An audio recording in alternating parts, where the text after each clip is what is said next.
Our channel. So today in this video we are going to discuss about how to use AI to fill forms automatically in Bardeen. So without wasting much of our time, let's get straight into the video.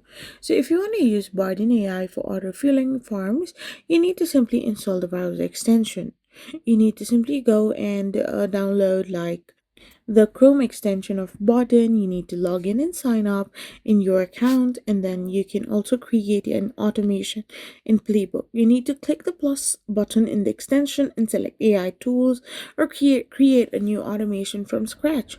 Bardeen watches your action like filling a form manually to learn the steps and data flow. You can explore the template galleries for pre-built for form filling workflows and integrate AI for intelligent filling. You can then run your automation manually or set it to trigger on events.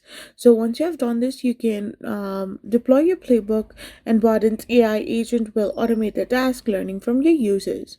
So you can simply use Bardeen to scrape lead info from a website, use an AI agent to add more data, and these all are the facilities you can simply do. I hope you found this video helpful. So don't forget to hit that subscribe button and do give us a thumbs up. We will be back again with more informative videos. Thank you for watching.